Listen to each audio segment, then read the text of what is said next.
Patas ng pag-ibig mo'y diringgin sa isang diwa't himig, isang pagdakila. Patas ng pag-ibig mo'y diringgin.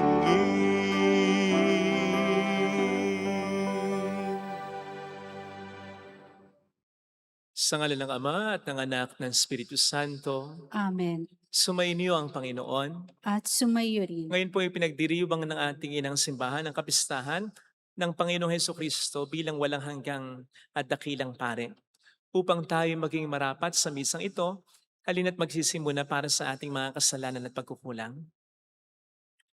Tayo pong lahat, inaamin ko sa makapangyarihang Diyos at sa inyo mga kapatid, na lubha akong nagkasala sa isip, sa salita at sa gawa, at sa aking pagkukulang.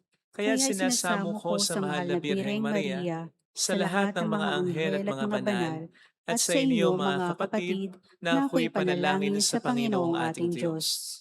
Kaawaan tayo ng mapagmahal na Diyos, patawarin sa ating mga sala, at patnubayan hanggang sa buhay na walang hanggan. Amen. Panginoon, kaawaan mo kami. Panginoon, kaawaan mo kami. Kristo, kaawaan mo kami. Kristo, kaawaan mo kami. Panginoon, kaawaan mo kami. Panginoon, kaawaan mo kami.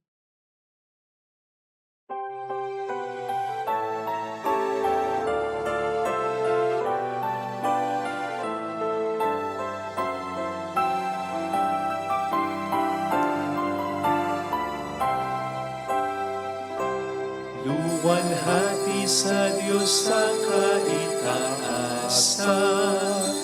kaloob sa lupa ay kapayapaan. Pinupuri ka, ipinagdarangal, sinasamba ka namin sa dakila mong kaluwalhatian. Panginoon naming Diyos sa Hari ng langit, Amang makapangyarihan, Panginoong Hesukristo, bugtong na anak ng Diyos, Kordero ng Ama. Ikaw na nag-aalis sa mga kasalanan ng sanlibutan. Tanggapin mo ang aming kahilingan, ikaw na naluluklok sa kanan ng Ama.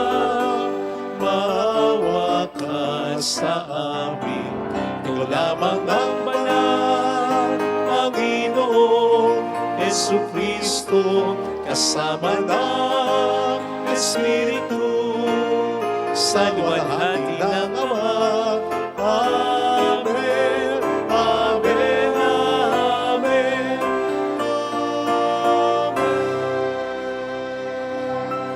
Yumuko tayo, maaaring ibulong sa Panginoon ang ating intensyon. Magdasal natin ang mga tumutulong sa ating simbahan. Magdasal natin ang mga may sakit at ang mga nag-aalaga sa kanila. Magdasal natin ang mga nagpapamisa. Manalangin tayo. Ama naming makapangyarihan, hinirang mo ang iyong bugtong na anak na maging kataas-taasan at walang hanggang pari para sa iyong kaluwalhatian at para sa aming kaligtasan. Marapatin mo na sa pagkakalob ng Espiritu Santo ang iyong mga hinirang na mga lingkod at katiwala ng iyong mga misteryo ay makatupad ng may katapatang lubos sa atas ng paglilingkod na kanilang tinanggap sa pamamagitan ni Hesukristo, kasama ng Espiritu Santo magpas sa walang hanggan. Amen.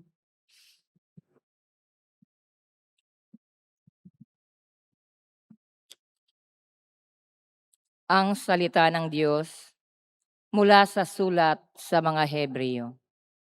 Mga kapatid, sapagkat ang dugo ng mga toro at ng mga kambing ay hindi makapapawi ng mga kasalanan.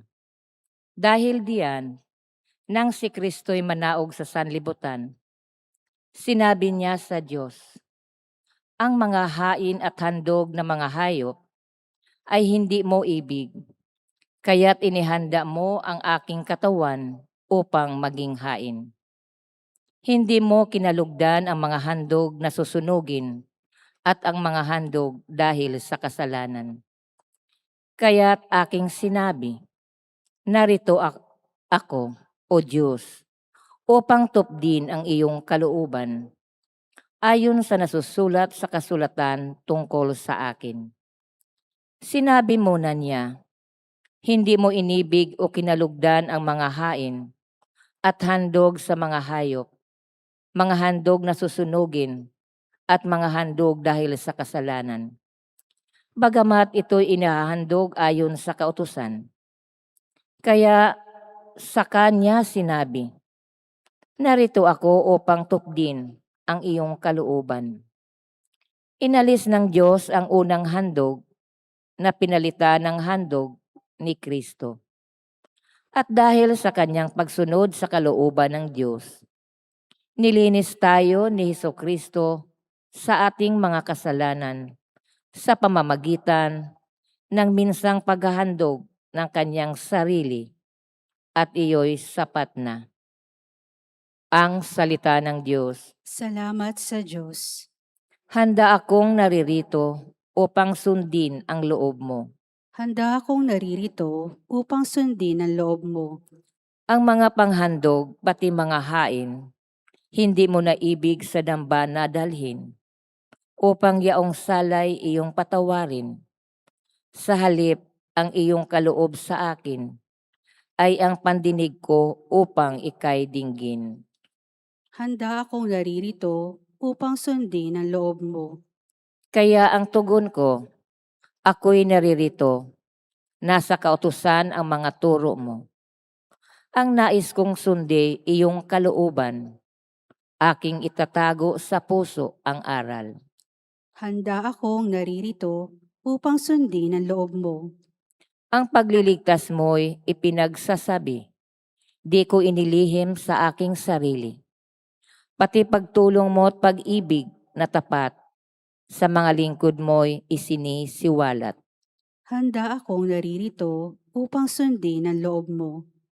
Silang lumalapit sa iyo'y dulutan, ng ligaya't galak na walang kapantay.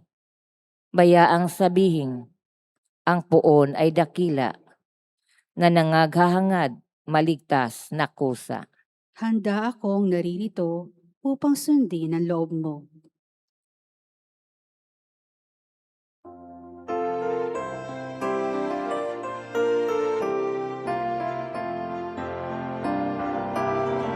Alleluia, alleluia, alleluia.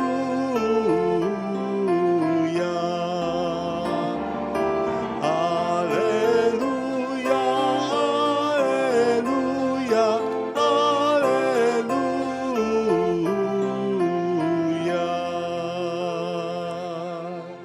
Sumayin niyo ang Panginoon. At sumaiyo rin. Ang mabuting balita po ng Panginoon ayon kay San Mateo. Papuri sa iyo, Panginoon.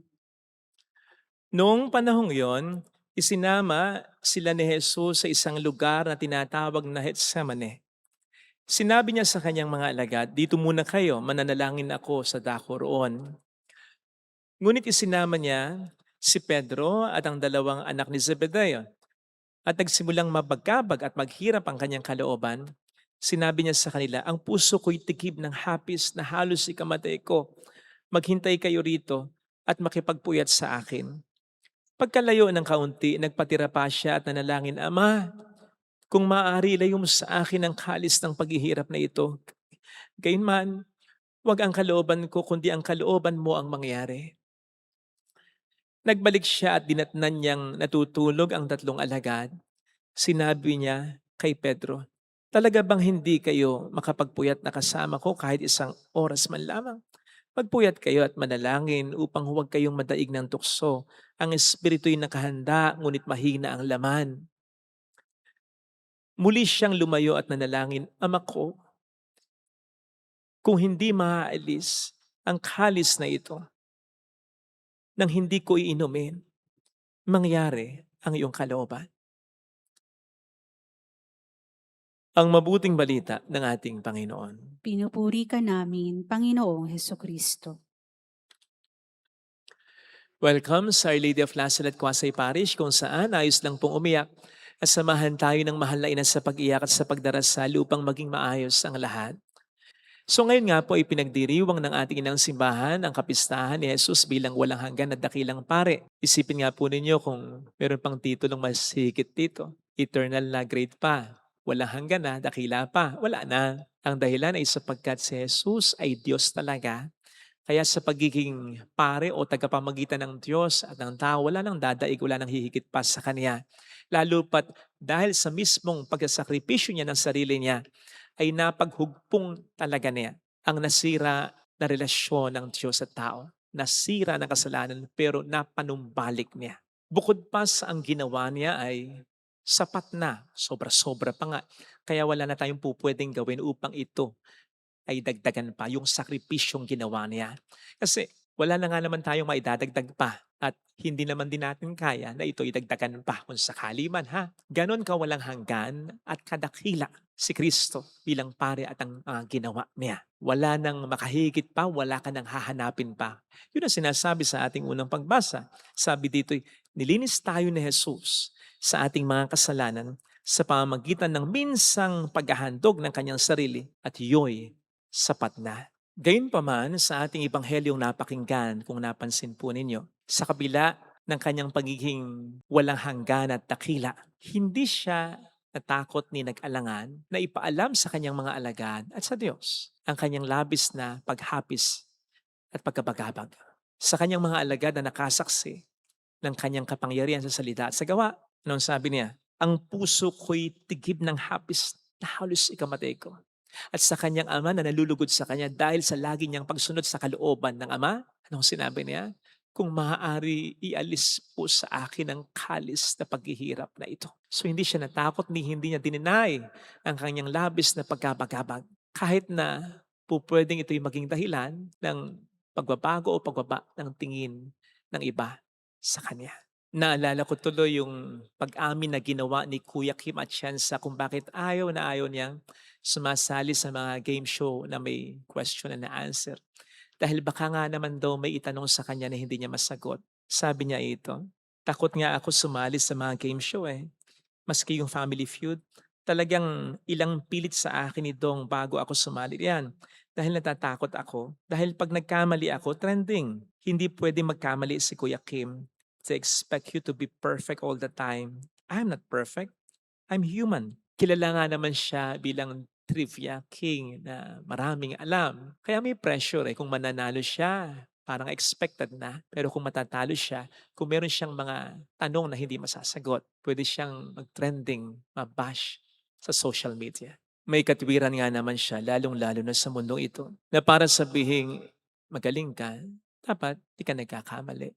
Para sabihing malakas ka, dapat kaya mo lahat. Na para sabihing matapang ka, dapat wala kang kinatatakutan. Na para sabihing masaya at fulfilled ka, dapat hindi ka umiiyak.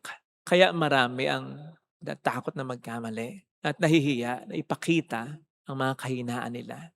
Sa isip at puso nila ay parang laging may nagre-recar na nagdidiktang, galingan mo, ayusin mo, siguraduhin mo yan, kang hingi ng tulong sa iba, kayahin mo mag-isa.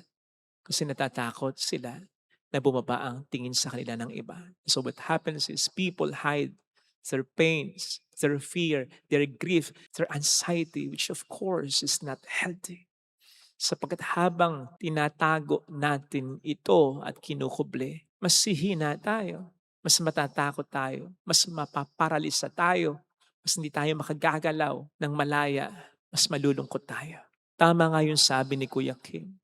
We are not perfect, we are human at dapat nating tanggapin ang katotohanan yan kahit hindi tanggapin ng iba. Tanggapin natin sapagkat ikaw mismo ang siyang responsable para sa sarili mo, sa emotional well-being mo, sa mental health mo, sa kaligayahan mo. And certainly, this basically includes embracing your vulnerability. Tanggapin mo na hindi lahat kaya mo. Tanggapin mo na hindi lahat maganda sa iyo. Tanggapin mo na hindi lahat alam mo, tanggapin mo na hindi lahat po pwedeng matuwa sa iyo at sinisigurado ko sa iyo, mas magiging masaya ka, mas magiging malakas ka, mas magiging magaling ka kasi mas magiging malaya ka. Tingnan niyo po si Kristo. Nababawasan ba ang tingin sa kanya ng kanyang mga alagad? No. Sinabi ba ng Diyos Ama patungkol kay Kristo, ano ba yan? Masyado kang nadudukad. Hindi ganyan ng anak ko. Nadi-disappoint ako sa... No! Otherwise, hindi na po ang tagpong ito sa Biblia, the agony in the garden, ang ilalapat ng simbahan bilang ebanghelyo, pangunahing pagbasa sa araw na ito na ipinagdiriwang ang walang hanggan at dakilang pagkapari ni Kristo.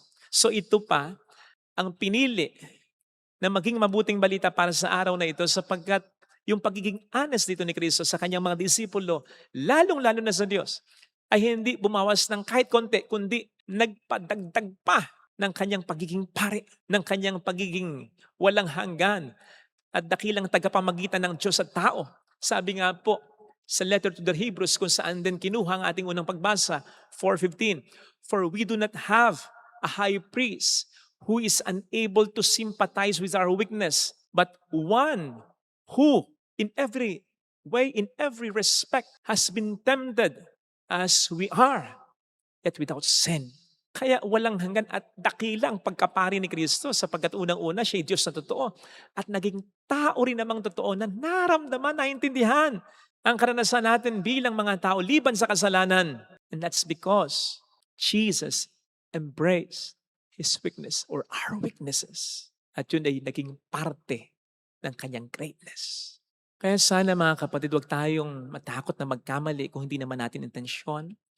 Huwag po tayong matakot na matalo kung binibigyan naman natin talaga ang ating best sa lahat ng pagkakataon. At huwag po tayong matakot ni mahiyang umiyak kung hindi na talaga natin kaya ang bigat ng sitwasyon.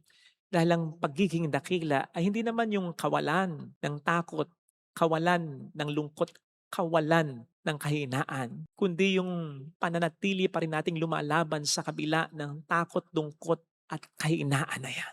Nagtatalo-talo tayo kung minsan kung sinong GOAT, greatest of all time. Halimbawa sa basketball, sa tennis, sa baseball, maging sa musika, sa iba't ibang mga karera. Well, sinisigurado ko po sa inyo na kahit sino po ang GOAT ninyo, ang manok ninyo, natatakot din yan, nagkakamali din yan, pumapalpak din, natalo din yan, kinakabahan din yan. Pero sila'y GOAT natin, pambato natin, manok natin, sapagkat sila ay nanatiling lumalaban sa kabila ng mga perceived na weaknesses na yan. And that's true greatness. At walang ibang pinaka nagpakita niyan kundi ang Panginoon lamang. Siya na halos mamatay na sa hapis, in fact, namawis na ng dugo. Pero sa kahuli-hulihan, sinabi pa rin, Ama, hindi ang kalooban ko, kundi ang kalooban mo ang susundin ko. Ganun sana ang kadakilaan na ating hangarin. Yung kadakilaan na tunay, hindi plastic, hindi mapagkuble. Totoo, kadakilaang, yes, napapagod, nalulungkot, natatakot, pero patuloy pa rin lumalaban, nagkakamali, pero sinisigurado ang pagbawi, nadadapa, pero mas lalo pang bumabangon. After all, kumpara when everything is fine, mas natututo pa tayo kadalasan kapag nakakaranas tayo at ini-embrace, tinatanggap natin ang ating mga kahinaan. At dito rin tayo mas nagiging bukas sa pagtulong ng iba, lalong-lalo na ng ating Panginoon na sabi nga ay tinawag tayo. Hindi para maging magaling, hindi para maging sikat o makapangyarihan, kundi para maging tapat lamang. Tapat na ama, tapat na ina, tapat na asawa, tapat na anak, tapat na kaibigan, tapat na tao, tapat na pare, tapat na doktor, tapat na Kristiyano.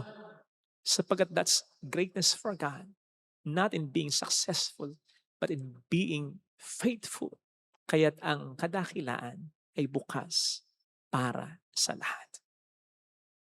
Diyos, sana ang hiling nating makamtan na biyaya sa ating banal na pagdiriwang.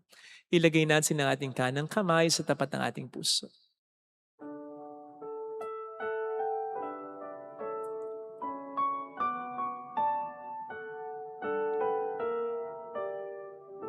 Alam kong may magagawa ang Diyos. Alam kong may magagawa.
maging dakila ayon sa kalooban mo, ayon sa hinahangad mo para sa akin sa kabila ng mga kapintasan, kahinaan, kapalpakan ko.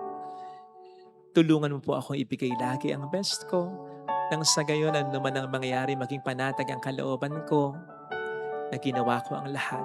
Yun naman din ang pagiging dakila.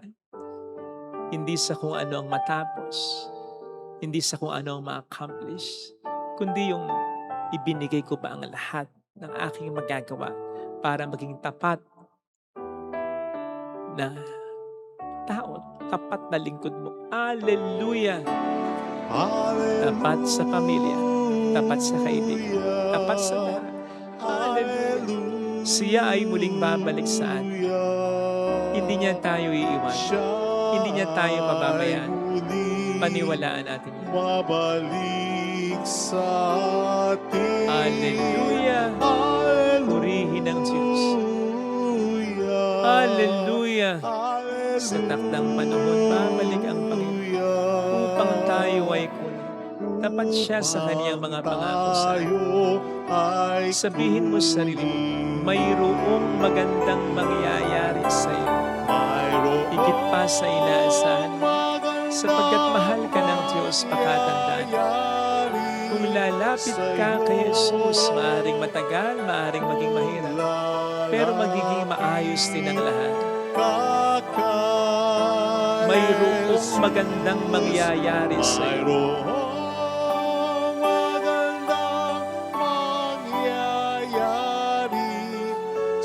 Kung lalapit kay Jesus, kung lalapit kay Jesus. papuri sa Ama at sa Anak sa Espiritu Santo. Kapara na sa unang-una, ngayon, magpakailanman at magpasawalang hanggan. Amen. Pag-aalay.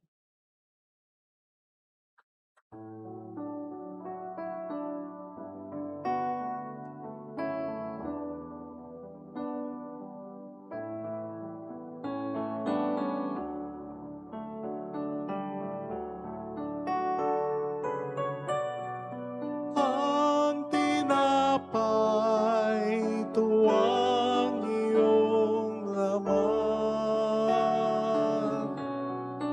at ang alak, ito ang iyong dugo. Laman mo inihain upang lahat ay buhayin. Dugo mo ang dumanak ng lahat ay mapatawan.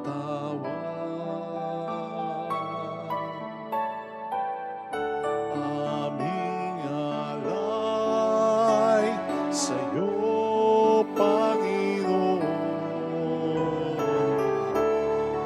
ang tinapay at alak na iyong kaloob, upang gunitain ang iyong buhay na inialay, nang tayo'y magdiwang bilang isang sambayanan.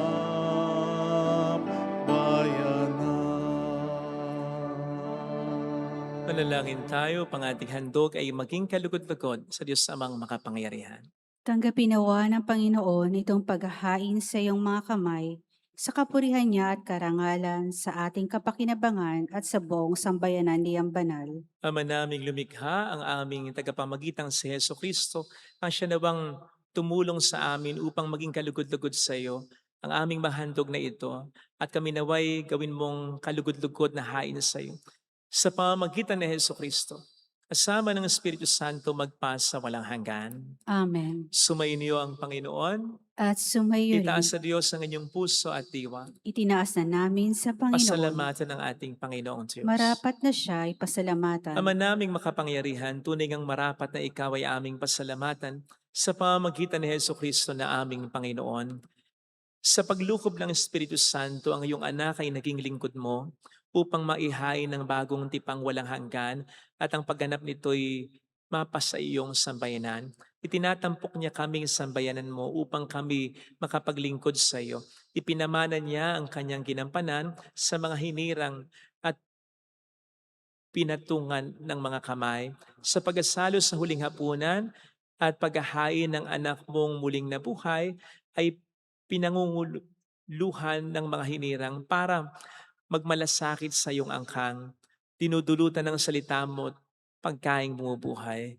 Kaya kaisa ng mga anghel na nagkisiawit ng papuri sa iyo ng walang humpay sa kalangitan, kami nagbubunyi sa iyong kadakilaan. Santo, Santo, Santo, Panginoong Panginoong Diyos Diyos ng ng mga mga hukbo, hukbo, napupuno napupuno ang ang langit langit at at lupa lupa ng ng kadakilaan kadakilaan mo. mo, Hosana Hosana sa sa kaitaasan. kaitaasan. Pinagpala ang Pinagpalang na naparito paririto sa sa ngalan ng ngalan ng Panginoon. Panginoon, Hosana sa kaitaasan. Ama naming banal, ikaw ang bukhal ng tanang kabanalan. Kaya't sa pamamagitan ng iyong Espiritu gawin mong banal ang mga kaloob na ito upang para sa amin ay maging katawan at dugo ng aming Panginoong Heso Kristo. Bago niya pinagtiis ang kusang loob na maging handog, hinawakan niya ang tinapay, pinasalamatan kaniya, pinaghati-hati niya iyon. Iniabot sa kaniyang mga alagad at sinabi, tanggapin ninyong lahat ito at kanin. Ito ang aking katawan na ihahandog para sa inyo.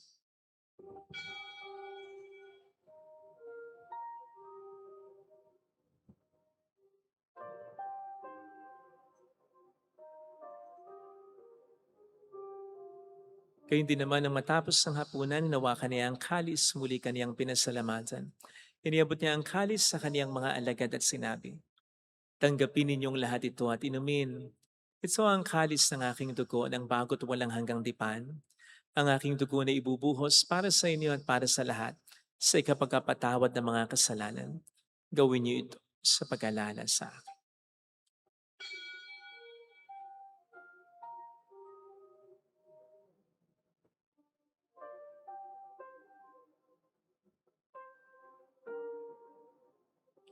Ang misteryo ng ating pananampalataya. Si Kristo'y namatay, si Kristo'y nabuhay, si Kristo'y babalik sa wakas ng panahon. Ama, ginagawa namin ngayon ang pag-alaala sa pagkamatay at muling pagkabuhay ng iyong anak. Kaya inialay namin sa iyo ang tinapay ng buhay at ang kalis ng kaligtasan. Kami nagpapasalamat dahil kami iyong minarapat at tumayo sa harap mo para maglingkod sa iyo. Sinasamo namin kami na magsasalo sa katawan at dugo ni Kristo ay mabuklod sa pagkakaisa sa pamamagitan ng Espiritu Santo. Ama, lingapin mo ang iyong simbang laganap sa buong daigdig. Puspusin mo kami sa pag-ibig. Kaysa ni Leon na aming Papa, Dennis na aming Obispo at ang Tanang Kaparian. Alalahanin mo ang mga kapatid naming nahimlay nang may pag-asang sila'y muling mabubuhay, lalo na ang aming ipagdarasal. Saglit nating ipagdasal ang ating mga kakilalang yumao. Kaawaan mo sila at patuloyin sa iyong kaliwanagan. Kaawaan mo at paging tapatin kaming lahat na makasalo sa iyong buhay na walang wakas. Kaysang mahal na birhen ng Lasalet ang ina ng Diyos. Isa Jose ang kabiyak ng kanyang puso lahat ng mga banal na namuhay dito sa daigdig ng kalugod-lugod sa iyo. Maipagdiwang naman namin ang pagpupuri sa ikararangal mo sa pamamagitan ng iyong anak na aming Panginoong Heso Kristo. Sa pamagitan ni Kristo, kasama niya at sa Kanya, ang lahat ng parangal papuri ay sa iyo, Diyos amang makapangyarihan, kasamang Espiritu Santo, magpasawalang hanggan.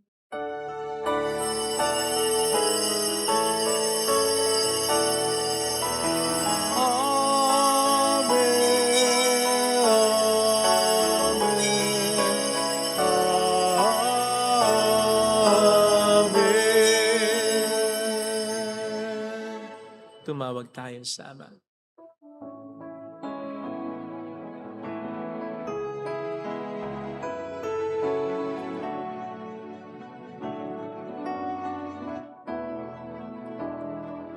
Ama namin, sumasalangit ka, sambahin ang ngalan mo, mapasa amin ang kaharian mo, sundin ang loob sa lupa para lang sa langit. Bigyan mo kami ngayon ng aming kakanin sa araw-araw. at Patawarin mo kami sa aming mga sala para ng pagpapatawad namin sa nagkakasala sa amin.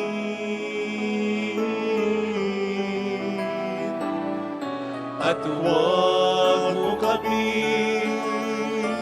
ipahintulot sa tukso at ihadya mo kami sa lahat ng masama.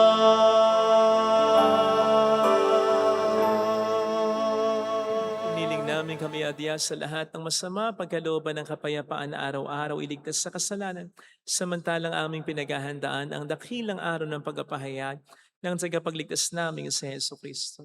Sapagkat iyo ang kaharian, ang kapangyarihan at ang kapurihan magpakailanman. Amen. Panginoong Jesucristo, sinabi mo noon, sinasabi mo rin sa amin ngayon, kapayapaan ang iniiwan ko sa inyo, aking kapayapaan ang ibinibigay ko.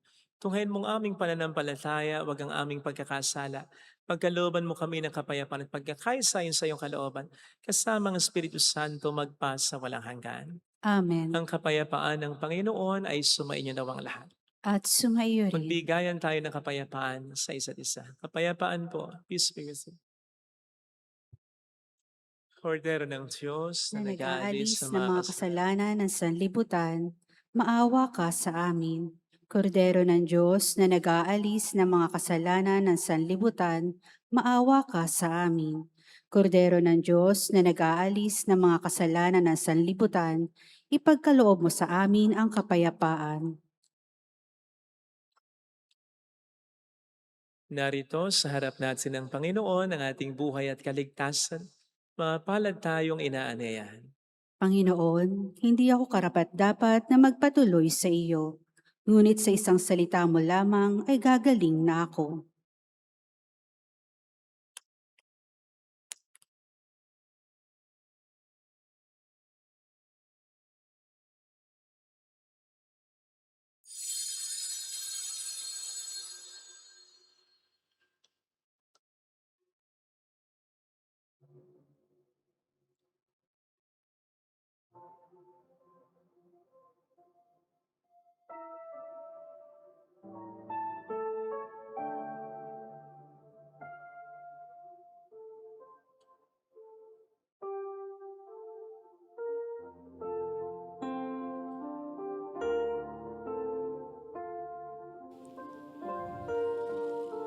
Panalangin para sa espiritual na pakikinabang. Panginoong Hesus, ako ay naniniwala na ikaw ay nasa kabanal-banalang sakramento. Iniibig kita ng higit sa lahat at ninanasa kong tanggapin ka sa aking kaluluwa. Sapagkat sa mga sandaling ito, hindi kita matatanggap sa sakramento. Tumuloy ka sa espiritu sa aking puso. Niyayakap kita na parabang naririto ka na. Inaalay ko ng buong buo ang aking sarili sa iyo. Huwag mong hayaang mawalay ako sa iyo. Amen.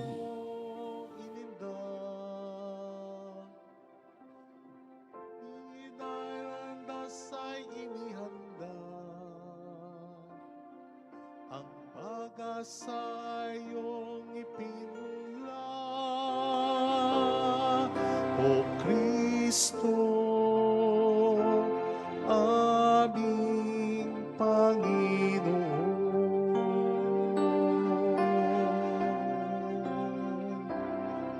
Pag-ibig mo'y panghabang panahon.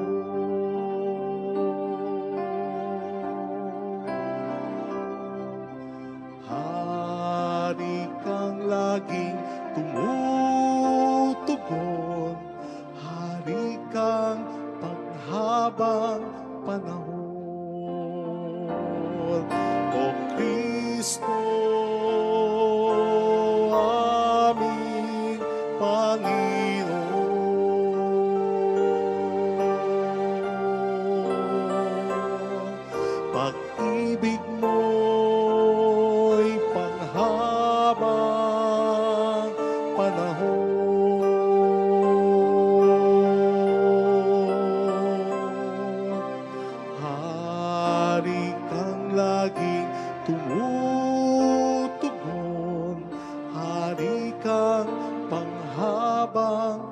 panahon.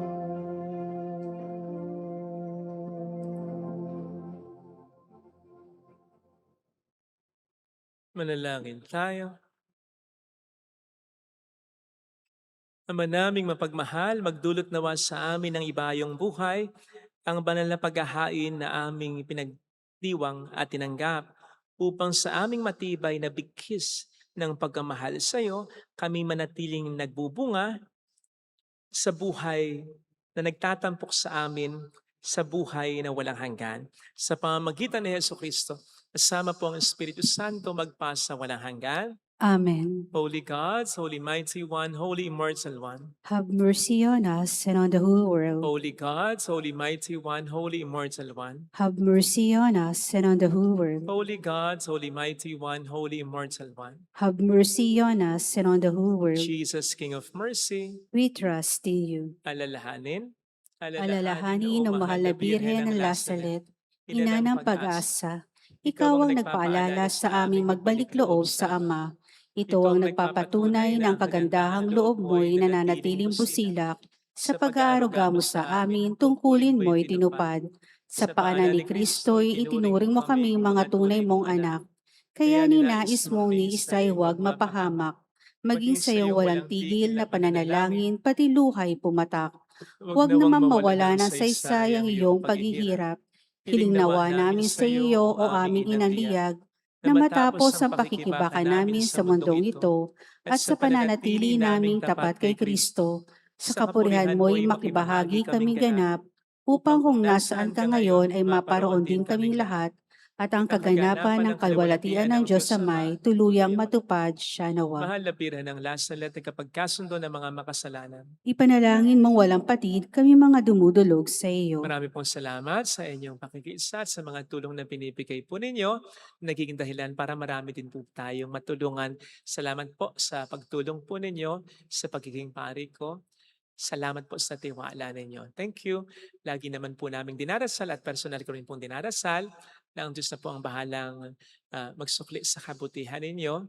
Salamat po talaga. Sumainyo ang Panginoon. At sumayo rin. Pagpalain kayo kasama ang ating pamilya na mapagmahal na Diyos ng Ama at ng Anak ng Espiritu Santo. Amen. Umayo tayo sa kapayapaan ni Kristo. Salamat sa Diyos. Thank you rin po.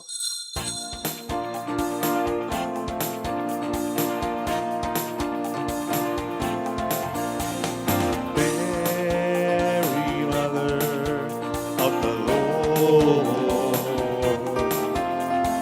Hear the prayer we sing to you.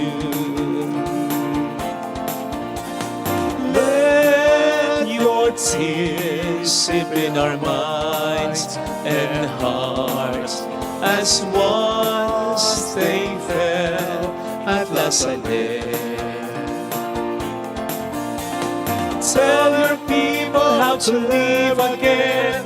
Tell your people how to sing again. Tell your people how to dance again. Tell your people how to pray again.